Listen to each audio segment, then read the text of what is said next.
This one is the Amazfit Bip Pro. So let's see what this one can do. Hey folks, my name is Leonard, you're watching a product reviewer, and that's me of course. Alright, on the Amazfit Bip 3 Pro, we get two watch faces by default, of which one is kind of customizable. So we can change one metric, so it can be either our heart rate, the steps, burn calories, battery level, and a few more. But of course, that's not everything.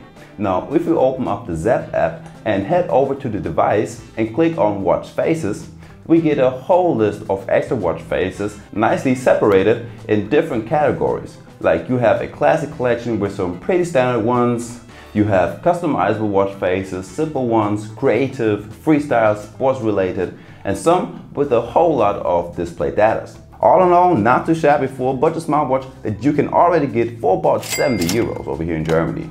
Now, something that I hate about smartwatches is that I'm running out of battery life pretty fast, like if I have my Samsung Galaxy Watch 4 on my wrist or the Fossil Gen 6.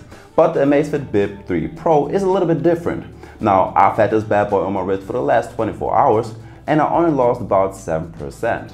Now, Amazfit is promising us 14 days of battery life and it seems about right.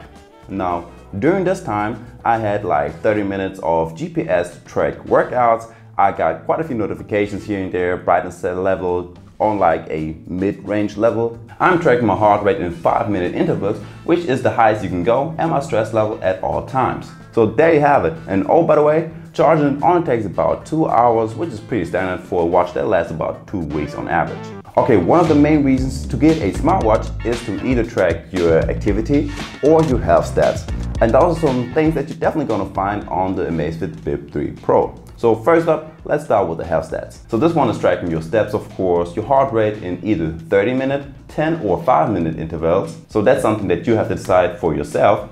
By default, it tracks in 30-minute intervals, but you can just change that up anytime you want to over in the app. Right here, you can also toggle the 24/7 stress tracking on. You get a sleep tracker that is working just fine. So it tracks the time you went to bed and woke up. You get a sleep score and you'll see how long you've been in your different sleep stages. And you can look up all of your stats from the past days, weeks, and month in the Zap app. As well as, this watch also tracks your blood oxygen saturation, but not 24/7 like we get with the heart rate. It only tracks on demand, so that's something that you just have to keep in mind. So that's the health side of the watch. But let's check out the activity tracking. This watch tracks over 60 sport modes, so you have some outdoor activities like running, walking, and cycling. But you can do these also indoor and track them over there. You have water and winter sports, ball sports, dancing, and a lot more. You can either look them up in your list layout, or you can look at them in brackets. One for dancing, one for winter sports, and so on. So you can find the activity a little bit faster.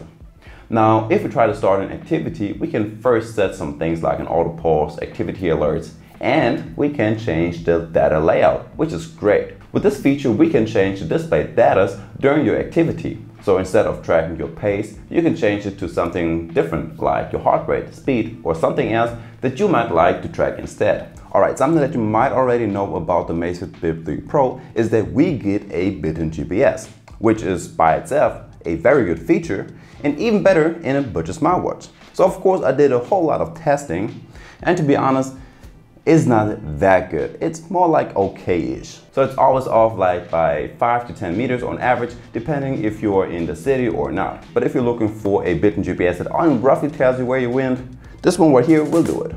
Okay, let's finally talk a little bit about the specs of this watch. Overall, we have a big 1.69-inch TFT touch display with a resolution of 240 by 280 pixels. We get a silicone strap with a quick release feature, so you can change the bands anytime you want to. It is water resistant up to 5 ATM, weighs in at about 33 grams, and you get this watch in 3 different colors. Now you can either get this all black version, you can get it in pink or in blue.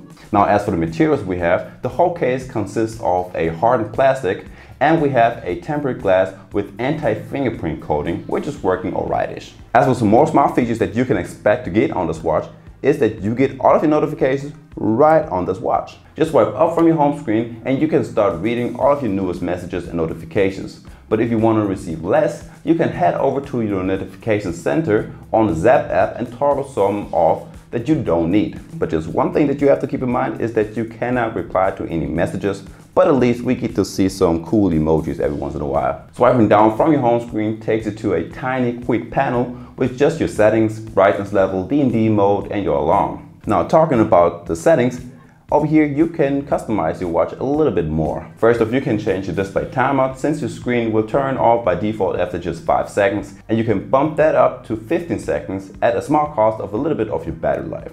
Over here you can also customize your physical button. By default, if you long press it, it will open up your workouts, but you can change that to your sleep tracker, heart rate, weather, or your music player. By the way, the music player is just a regular music player, so you can skip a track, go back a track, play and pause and adjust the volume. This watch has a weather app with a small weather forecast for the next couple of days, and you can see things like if it's going to rain or how strong the sun is going to be today. As for next, you have your standard alarm, timer and stopwatch. You get a guided breathing exercise, cycle tracking, and a remote camera shutter. So with just a small tap on your watch, you can take pictures with your smartphone. But I still haven't found a good reason to use that feature without a timer. But if you do, let me know down in the comments below what you would use this feature for. And guys, that's already it for the video today. Now, if you like it, make sure to leave a like and subscribe to my channel for more daily tech reviews, if it's tips and tricks, reviews, or smartphones. By the way, I covered the Amazfit Bip 3 the other day, so just click this video right here and you get right to it. And with that being said, I'll see you in the next one. Peace.